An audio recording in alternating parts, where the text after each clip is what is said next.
Hello guys, आज हम लोग एनसीईआरटी के अकॉर्डिंग कक्षा 12 के बायोलॉजी के एक महत्वपूर्ण चैप्टर पुष्पीय पादपों में लैंगिक जनन के एक टॉपिक को डिस्कस करेंगे।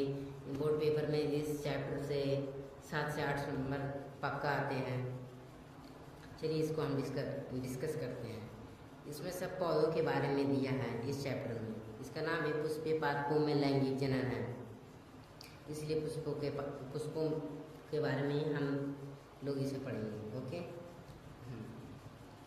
तो पहला है कि पुष्प आवृत बीजियों के एक आकर्षक रंग। जैसा कि आप लोग सभी जानते हैं, किसी भी पौधे का एक आकर्षक रंग पुष्प ही होता है।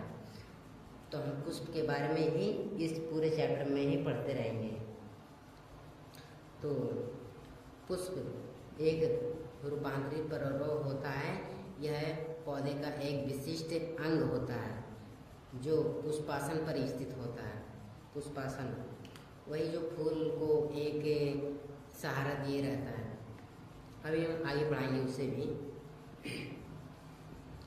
पुष्प के मुख्यतः 2 भाग होते हैं। एक सहायक चक्र यानी नेसेसरी रोल्स, और दूसरा है जनन चक्र, रिप्रोडक्टिव सेल। ओके। तो हम सहायक चक्र पढ़ेंगे। सहायक चक्र ये प्रजनन में सीधे भाग नहीं लेते हैं, लेकिन पुष्प की रक्षा और कीटों को आकर्षित करते हैं। सहायक चक्र ऐसे नहीं समझ में आएगा, जब हम प्रैक्टिकल समझेंगे इस चैप्टर को तभी समझ में आएगा। जैसे बोला सहायक चक्र तो समझ में नहीं आएगा सहायक चक्र क्या होता है। और सहायक चक्र में दल पुंज ये कहाँ होते हैं फूल में, ये भी नहीं समझ में आएगा। तो बताते हैं प्रैक्टिकल समझना और ये अच्छा होता है। अब बोला है बाह्यदल पुंज कैलिक्स। आप लोग फूल में ढूंढ ही नहीं पाएंगे बाह्यदल पुंज क्या होता है, दल पुंज क्या होता है। चलिए इसे समझते हैं फूल के माध्यम से। ये गुड़हल का फूल है, इसमें इससे समझते हैं। सहायक चक्र में बाह्यदल पुंज और दल पुंज होते हैं।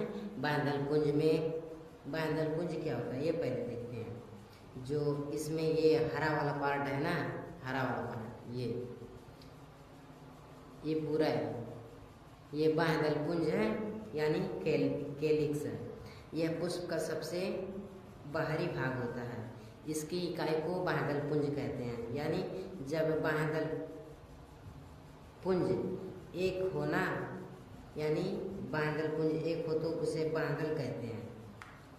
और ये पुष्प की रक्षा करता है। देखिए पुष्प की रक्षा करता है, यानी इसे एक साथ सब कलियों को लपेटा हुआ है आपस में। बाह्यदल पुंज यही है, इसका काम यही था, कलियों की रक्षा करना या पुष्प की रक्षा करना। और दलपुंज देखते हैं क्या होता है। कोरोला दलपुंज ये है, ये सब दलपुंज है। और जब एक की बात करते हैं तो इसे दल कहते हैं। दल ये इसका काम क्या होता है दलपुंज का। यह पुष्प का सबसे आकर्षक यानी कि दूसरा सबसे आकर्षक भाग होता है।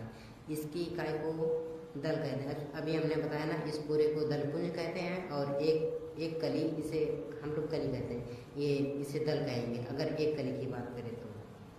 पंखुड़ी हुई, इसका कार्य क्या होता है। इसका कार्य होता है कीटों को परागण करने के लिए आकर्षित करना। ओके, इसका काम ये होता है। ये हम लोग सहायक चक्र में पढ़ रहे हैं। अभी हमने बताया ना बाह्यदल पुंज और दल पुंज इसके ही भाग होते हैं सहायक चक्र, नेसेसरी रोल्स के। अब दूसरा भाग क्या है, पुष्प का दूसरा मुख्य भाग क्या है, वो सहायक चक्र है। सहायक चक्र है, उसे भी देख लेते हैं।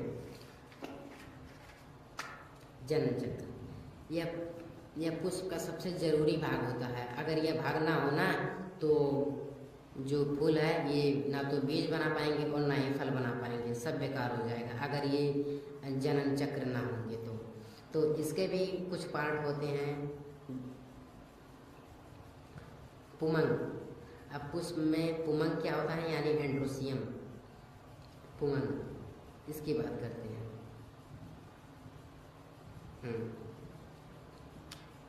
अब जो ये देख रहे हैं ना, ये पुमंग है।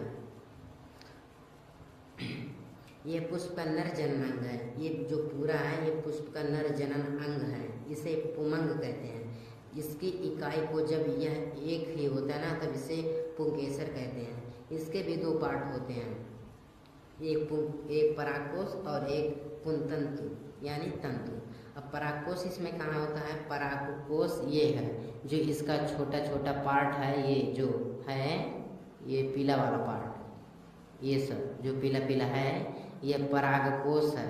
और जो ये पतली वाली नली दिख रही है ट्यूब ये पुंतंतु है यानी तंतु, फिलामेंट है। ओके। अब फिर दूसरा इसका पार्ट है जायांग। ये मादा जनन अंग का भाग है। इसकी इकाई को अंडक कहते हैं। इसके 3 मुख्य भाग होते हैं, पहला वर्तिकाग्र, दूसरा है वर्तिका, तीसरा है अंडाशय। अब इसमें वर्तिका कहाँ होता है, वर्तिकाग्र कहाँ होता है, अंडाशय कहाँ होता है?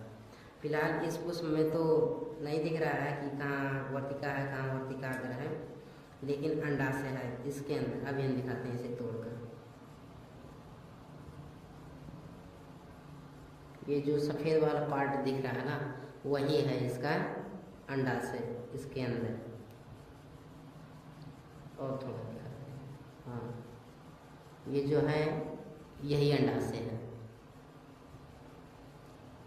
यही अंडाशय है इसका सिर्फ इन जो तीनों पार्ट है ना फूल के, वर्तिका, वर्तिकाग्र और अंडाशय, इनका सिर्फ ये काम होता है कि निषेचन के बाद बीज और फल का विकास करना। ओके, बस इस चैप्टर में यही 2 टॉपिक अभी हमने पढ़ा है। आगे की वीडियो में अगर चाहिए तो कमेंट कर देना। अभी हम पढ़े हैं सहायक चक्र, पुष्प के भाग में सहायक चक्र और एक जनन चक्र। ओके, हमने यहाँ भी बनाया है पुष्प।